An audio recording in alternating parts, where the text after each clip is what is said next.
Tell started quietly, almost too quietly for anyone to notice. In the beginning, the world carried on as usual. People woke up, went to work, checked their phones, and worried about everyday problems like bills, jobs, and families. No one thought that above their heads, far beyond the clouds, something was moving toward Earth, something that was not from this world. The first sign came from a group of astronomers working late one night in a small observatory. They noticed strange patterns in the sky. At first, they assumed it was just space debris or a new cluster of meteors. After all, strange rocks and lights in space weren't unusual. But when they zoomed in with their telescopes, they realized the lights were not natural. They were moving too perfectly, too straight, as if controlled by something intelligent. Word spread quickly among the scientific community. Some dismissed it as satellites. Others thought it could be a new kind of secret military test. But soon, radar stations in different parts of the world started to confirm the same thing. Massive objects, larger than any aircraft known to humans, were approaching Earth slowly but with purpose. In the beginning, governments tried to keep the information hidden. Leaders believed the public wasn't ready to know. They feared panic, riots, and loss of control. But secrets are hard to hide in the digital age. Small leaks began to appear on online forums. Amateur skywatchers started uploading videos of bright objects drifting in formation above the night sky. These weren't airplanes and they weren't satellites. The footage was shaky, filmed with cheap cameras, but the patterns of light were impossible to ignore. Some thought it was fake, just another online hoax. People laughed at it, calling it science fiction. But then, more and more evidence started piling up. Pilots flying commercial planes reported unidentified movements above their routes. Soldiers stationed at coastal bases swore they saw giant shadows in the upper atmosphere. Even ordinary villagers in remote areas claimed they saw glowing lights in the sky that would suddenly vanish as if cloaked. In one city, a group of children playing on a rooftop pointed up and shouted, thinking they saw a star moving across the sky. Their parents looked up and saw it too, except it wasn't a star. It moved too fast, then slowed down, then disappeared behind a cloud in a way no star or plane ever could. By now, the news had spread far enough that governments could no longer keep silent. Leaders held secret emergency meetings across the world. Tensions rose, not just because of the unknown threat, but because no one knew if these strange visitors were friendly or hostile. Some leaders wanted to prepare for war, while others hoped for peace. But the truth was simple. Humanity had no idea what was coming. The fear wasn't only among leaders. Ordinary people started to feel it too. Families who once worried about their daily problems suddenly felt small, compared to the idea that something from another world was watching them.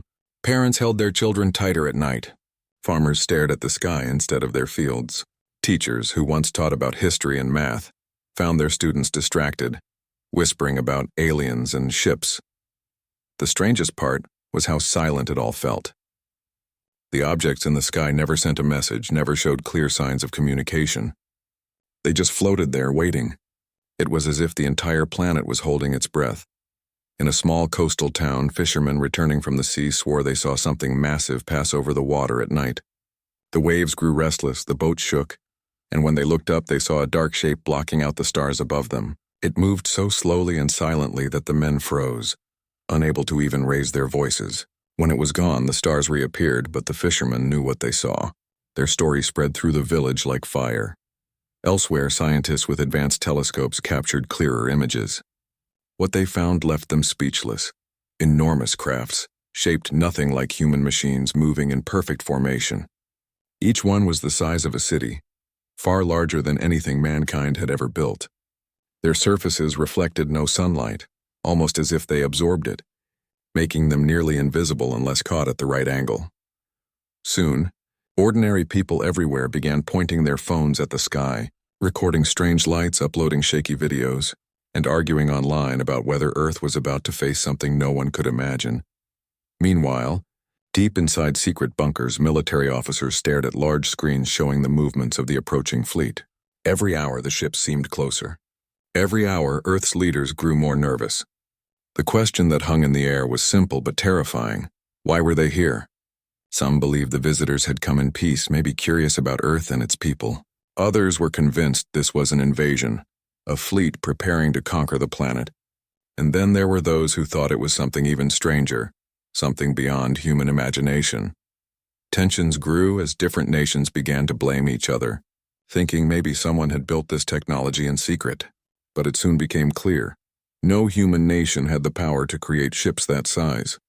Whatever was up there, it was not made by mankind. Ordinary life began to change in small ways. People who had never cared about the stars began staying up late, staring at the sky.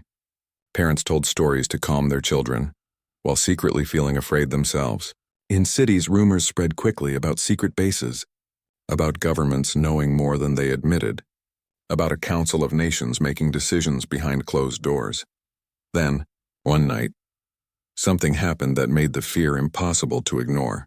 Across several countries, the same strange sound was heard in the sky. It wasn't a sound like thunder or airplanes.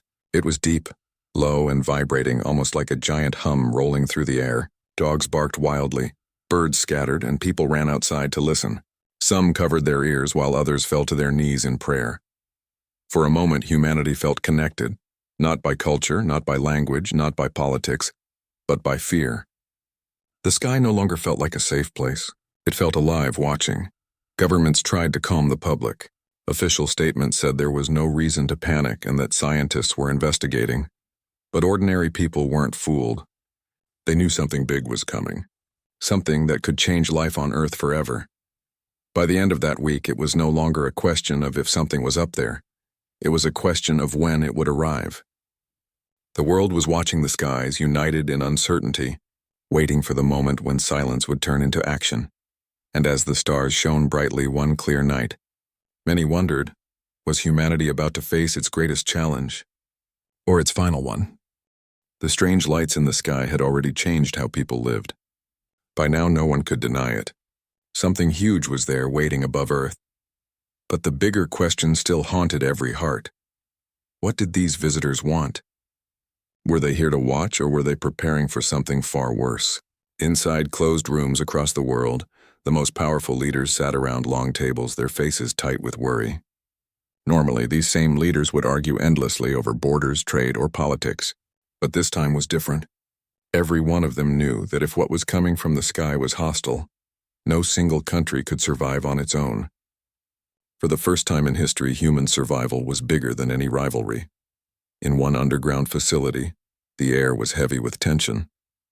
Scientists, military officers, and advisors from different nations sat together. Maps of Earth and space covered the walls.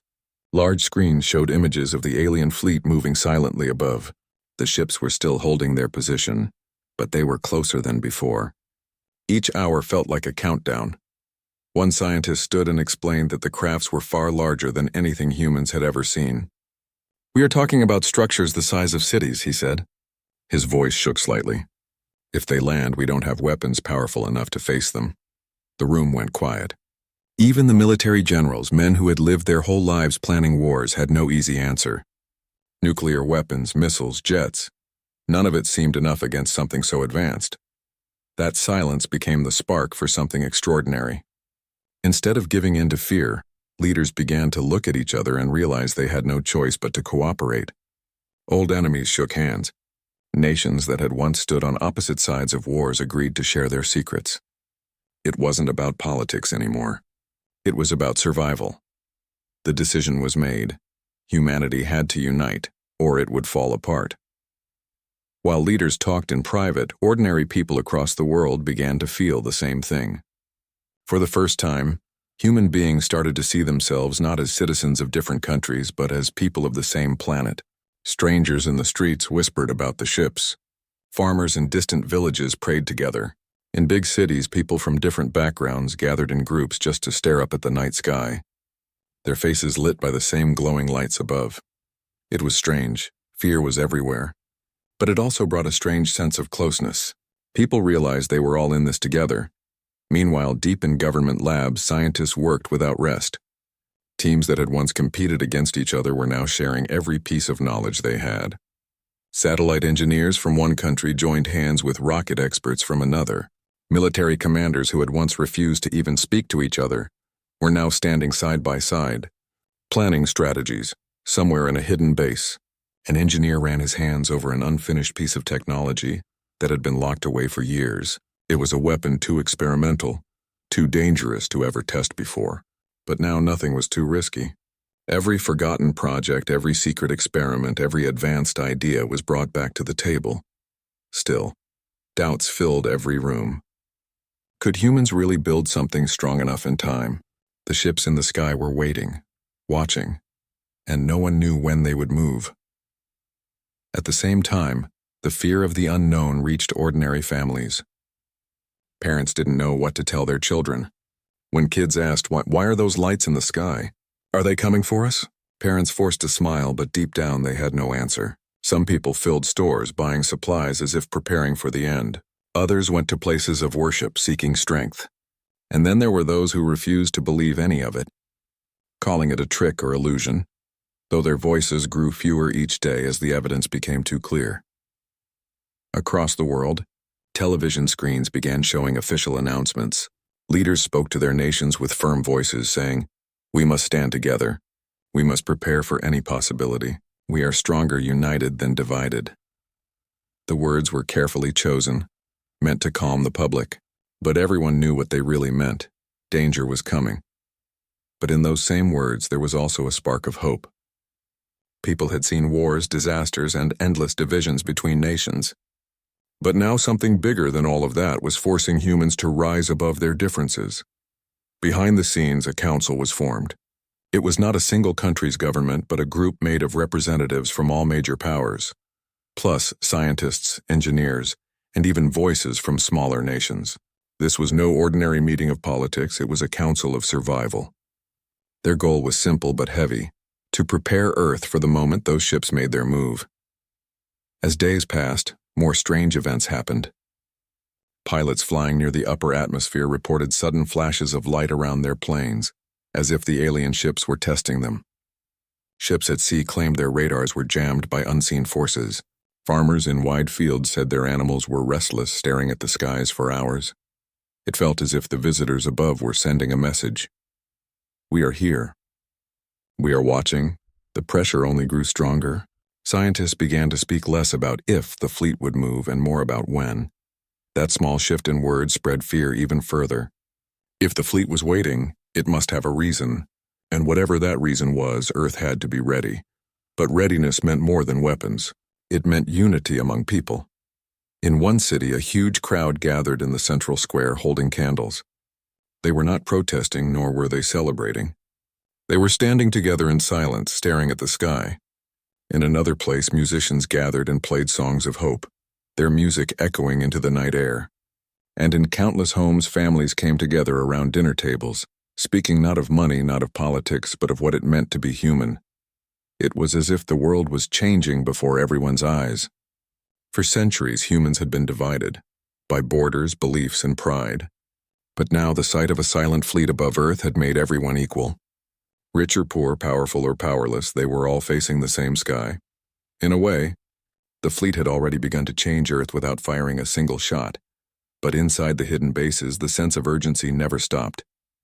Soldiers trained harder than ever before. Scientists built prototypes at record speed. Some collapsed from exhaustion but were carried back to their desks, refusing to stop working. They knew that every second mattered. The biggest question still remained. Could humanity, with all its limitations, truly stand against something so powerful? No one had the answer. Yet for the first time in history, humanity had chosen not to fight each other. It had chosen to fight together. And in that unity, even in the shadow of fear, there was a strength that had never been seen before. The ships in the sky continued to wait, their silent presence pressing down on every city, every home, every heart. But on the ground, something equally powerful was rising: the determination of humanity to survive no matter the cost. The stage was being set. The fleet above was ready. But now, so was Earth. The world had never felt so small. Every person, from the poorest farmer to the most powerful leader, now looked up at the same sky with the same question burning in their hearts. How do we defend ourselves against something so powerful? The fleet above Earth had not attacked yet, but its presence was like a shadow covering every city. The silence from those ships was louder than thunder, and in that silence humans knew they had little time to prepare.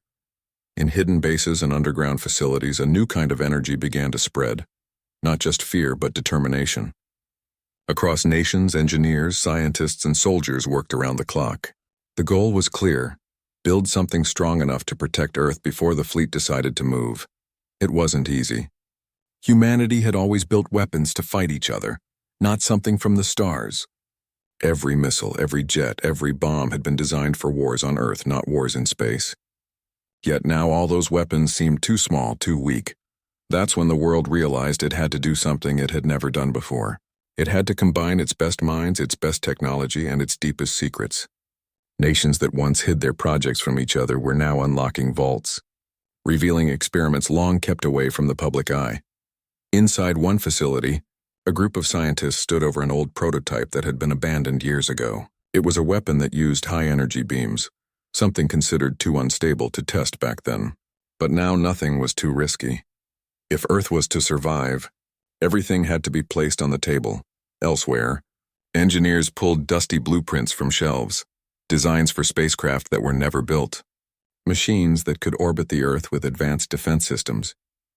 These ideas, once seen as impossible or too expensive, were suddenly humanity's only hope. Day and night, people worked. Lights in secret bases never went dark. Scientists slept at their desks, waking up only to continue running calculations. Soldiers trained harder, preparing to use technology they had never touched before.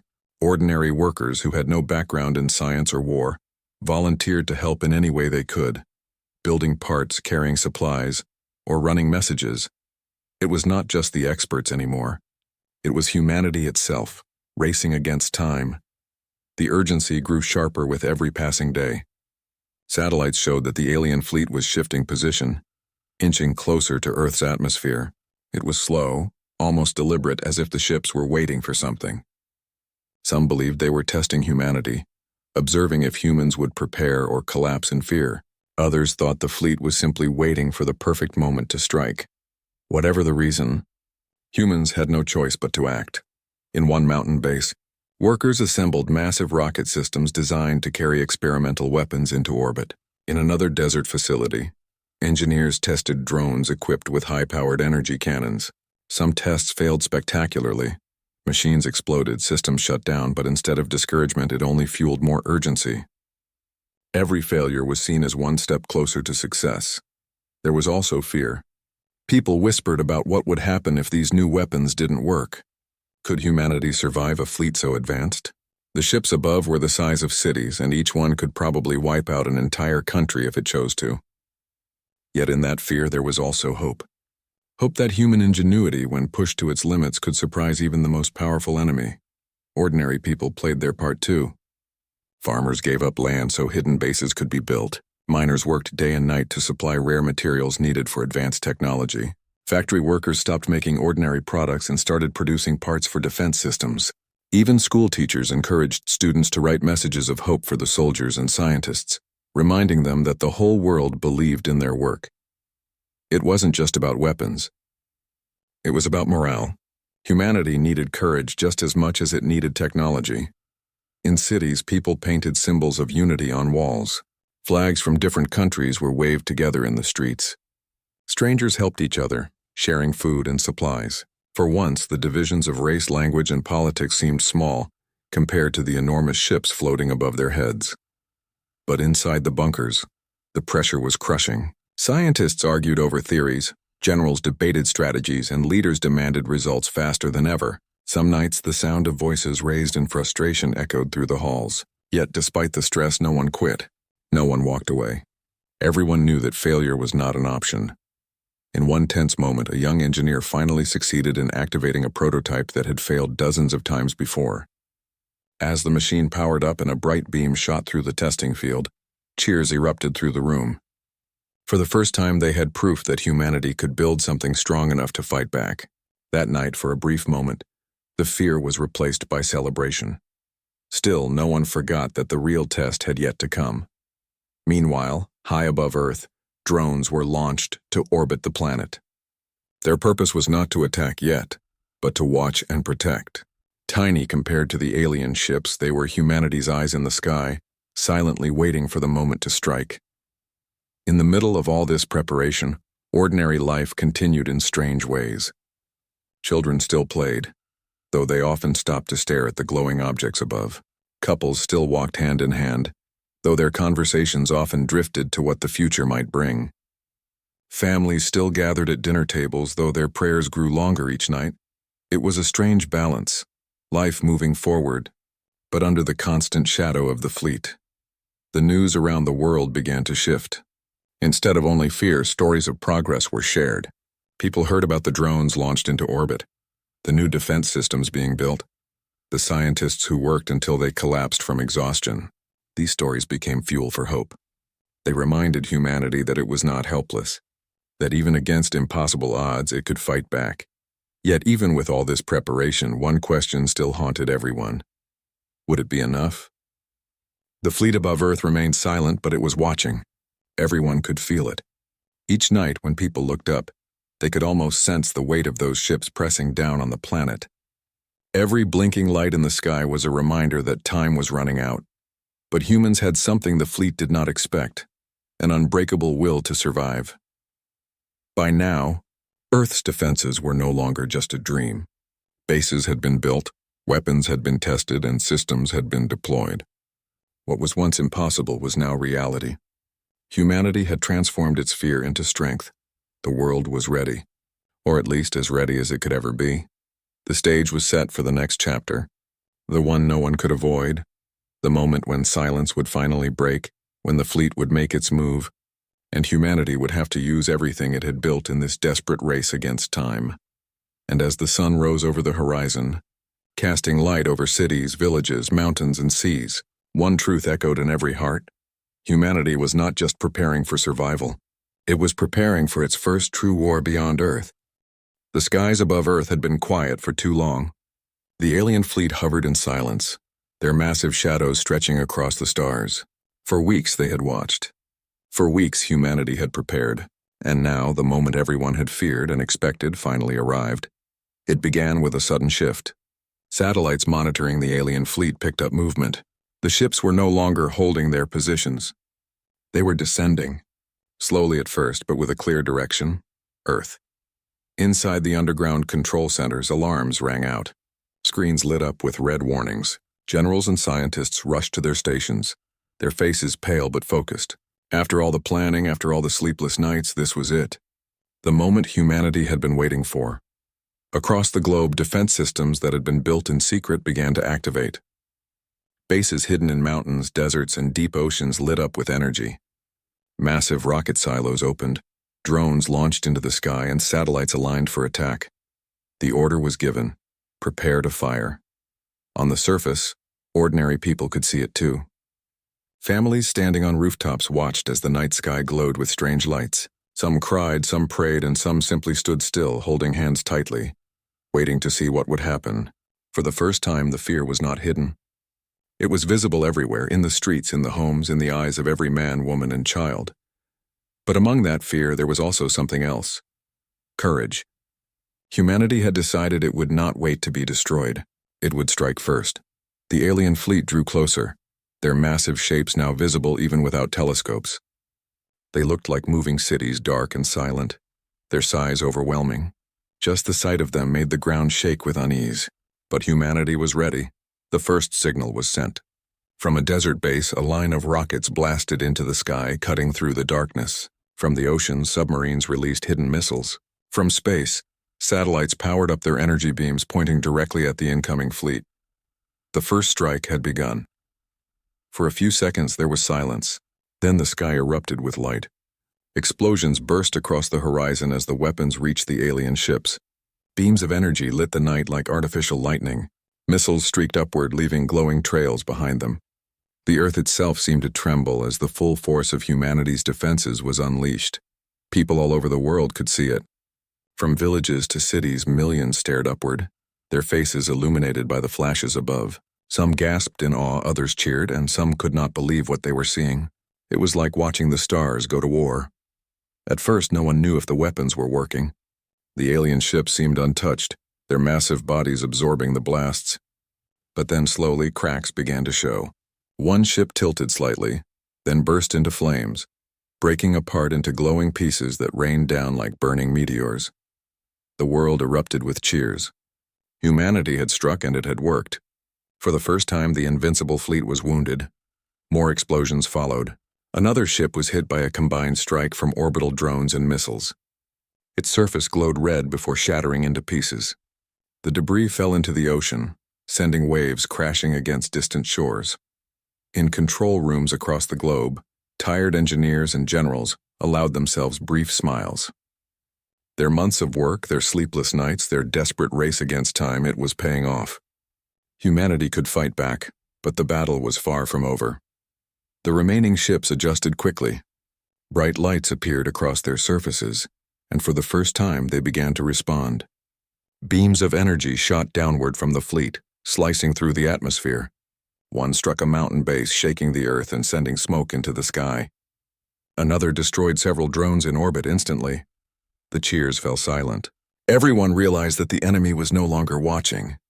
It was fighting. The air grew thick with tension. Humanity had to keep striking, keep pushing, before the fleet could fully unleash its power. Commands were shouted in every control room. New waves of missiles launched. Energy beams from satellites fired again. Drones moved in swarms, attacking the alien ships with precision. The sky turned into a battlefield. Explosions painted the darkness with fire. Streaks of light crisscrossed the heavens like never-ending lightning storms. From Earth's surface, it was both terrifying and beautiful, an apocalyptic dance of power above the world. And yet, through all of this, humanity did not stop. Every failed strike was followed by another attempt. Every destroyed drone was replaced with two more. Every fallen base was avenged by a new wave of firepower. Slowly, the balance began to tip. One by one, more alien ships fell. Some exploded in bright flashes. Others broke apart silently and drifted into space. Each destruction was met with cheers from soldiers, scientists, and ordinary people watching from the ground. But even as the fleet was pushed back, no one forgot the risk. If even one ship reached the surface, the destruction would be unimaginable. Earth's only chance was to stop them all before they landed. In one city, people gathered in a public square, watching the battle unfold on giant screens. They gasped every time an alien beam cut through the sky, cheered every time a ship exploded, and prayed during the moments of silence. For the first time, humanity wasn't divided by countries or beliefs. They were one people, standing together under the same sky, watching their planet fight for survival. Back in the command centers, exhaustion weighed heavy on everyone. Hours passed like minutes. Generals barked orders. Engineers adjusted systems, and scientists recalculated targets. No one dared to rest, no one dared to leave. Everyone knew the fight wasn't just happening in the sky. It was happening in their hands, in their minds, in their determination to keep going. And then came the turning point. The largest of the alien ships, the one at the center of the fleet, was finally within range of Earth's most powerful defense system. A weapon built in secret, powered by years of hidden research, was activated. The energy it produced shook the ground and lit up the sky as it fired directly at the massive ship. For a moment, the world went silent. Then, the giant craft cracked apart, its glowing core erupting into a fireball that lit the night brighter than the sun. The cheer that followed was unlike anything Earth had ever experienced. In homes, in streets, in bunkers, and in open fields, people shouted, cried, hugged, and prayed. Humanity had destroyed the heart of the fleet. The remaining alien ships faltered. Without their leader, they seemed disorganized, breaking formation and retreating back into the darkness of space. Humanity had done the impossible. It had struck first, and it had won. The battle was not without loss. Bases had been destroyed, drones lost, and many soldiers and workers had given their lives in the fight. But when people looked up at the sky and saw the alien fleet burning and retreating, they knew their sacrifice had saved the planet. As dawn rose, the world looked different. The sky was clear again, the silence returning. But now that silence felt powerful. It was not the silence of fear. It was the silence of victory. For the first time in history, humanity had faced something greater than itself, something that could have destroyed it completely. And yet it had fought back. It had proven that even against impossible odds, humans would not surrender. The first strike was over. The fleet was gone, and humanity, scarred but standing, had shown it was ready for whatever came next. The silence after the explosions in the sky did not feel like relief at first. It felt unreal, as if the world itself was holding its breath, waiting to make sure what had just happened was not a trick. People who had been watching from rooftops, streets, and open fields stared upward at the fading trails of fire where the alien ships had been. For a moment there was only quiet, broken only by the sound of the wind or a distant dog barking. Then slowly cheers began rising, hesitant at first and then louder, spreading from one city to another like a wave of hope rolling across the planet. It was true. The massive fleet that had threatened to land never touched the ground. Human defenses built in desperation and unity had struck first and won. In government bunkers and military bases, officials leaned back in their chairs, exhausted but relieved. Some closed their eyes and whispered silent thanks. Scientists who had worked around the clock hugged one another, their faces wet with tears. Engineers looked at the control panels with disbelief, as though they could not accept that their last-minute designs had actually worked. Around the world, ordinary people clung to each other, families, friends, even strangers in the street. For once, every person shared the same story, the same fear, and now the same victory. But along with the joy came questions. What did the attackers want? Why had they come? And most importantly, would they return? In the days that followed, leaders across the globe addressed their people. For years, mistrust and rivalry had divided nations, but now the speeches sounded different. There was no talk of borders, no talk of who had more power. Instead, they spoke about survival, about how humanity had faced its greatest test and passed because it stood together. The message was clear. If humans could unite under fear, they could also unite in peace. News networks showed images of the destroyed alien ships, captured by satellites. Pieces of metal and strange debris still floated in orbit. Scientists studied every fragment, searching for answers. Some pieces were collected and brought back carefully for research. Others burned up in Earth's atmosphere, streaking across the night sky like shooting stars. Many people who saw those fiery trails made wishes, hoping that this new chapter in human history would not be written in fear, but in strength. For the survivors, life slowly returned to normal routines, but nothing was truly the same. Farmers went back to their fields, shopkeepers opened their stores, children returned to schools. But in every conversation, the subject of that night came up. It was not just a story. It was an experience that every person had lived through. Even the smallest child could say, "I was there when the sky lit up," and others would nod in understanding. The event also sparked changes that no one had expected. Nations began to share technology more openly. Hidden projects that once belonged only to a few powerful countries were now brought to international labs. Scientists from different backgrounds sat together, learning from one another without secrecy. Instead of competing for who would be first, they worked side by side, building faster systems, better satellites, and stronger defenses. Yet, not everyone celebrated. Some people felt uneasy, as though the victory had been too easy. They wondered if the destroyed fleet had only been a test, a small part of something bigger. What if the empire behind those ships had many more waiting in the darkness? What if they returned with stronger weapons and a clearer plan? These fears were whispered in meetings, classrooms, and even family dinners. The joy of survival was real, but so was the uncertainty of the future. Artists, writers, and filmmakers captured the moment in their own ways. Murals appeared on walls showing Earth standing tall beneath the stars. Poems were written about courage, about the night the world stopped being many nations and became one people. Songs were sung in villages and cities carrying messages of hope. It was as if the entire human race wanted to leave behind a memory, something to remind future generations of how close they had come to disaster and how they had overcome it. In quiet corners of research facilities, the brightest minds studied the alien remains. The metals were not like anything found on Earth, and the energy systems inside the ships were far beyond human understanding. Each discovery was both exciting and unsettling. On one hand, it meant humanity could learn and advance faster than ever before. On the other, it reminded everyone that the attackers had been centuries ahead in technology, yet still vulnerable when Earth stood united. Weeks turned into months, and slowly, fear gave way to determination. People stopped asking, "What if they come back tomorrow?" and started asking, "How do we make sure we are ready when they do?" Factories that once produced everyday machines now shifted to building parts for space defense. Universities added new programs dedicated to space security and global cooperation. Even ordinary people found themselves volunteering in small ways, donating, supporting, or simply spreading messages of unity. For the first time in history, humanity realized it was not alone. That realization was terrifying, but it was also empowering.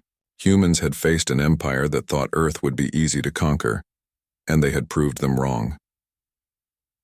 One evening, as the sun set over a quiet city, families gathered on rooftops to watch the stars. Children pointed at the sky, asking if the enemy was still out there. Parents did not have clear answers, but they held their children close and said, "If they come back, we will be ready." That simple statement carried a new truth. Humanity was no longer just surviving on its planet.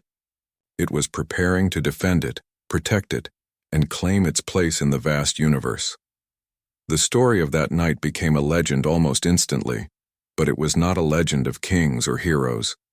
It was the story of ordinary people, farmers, builders, teachers, workers, who had all played their part, whether by keeping calm, supporting one another, or trusting the leaders who guided them.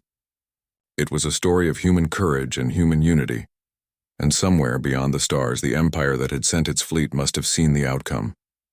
Maybe they were shocked, maybe they were angry, maybe they were planning their return, but Earth had sent them a message. Humanity was not weak, and this planet would not fall easily. Life moved forward, but a quiet fire burned inside the hearts of people everywhere. The night of the Great Defense was not just about survival, it was about awakening. Humanity had discovered what it could do when it stopped fighting itself and started standing as one. And though no one could predict what the future would bring, one truth remained clear. The world had changed forever, and the people of Earth were ready for whatever came next.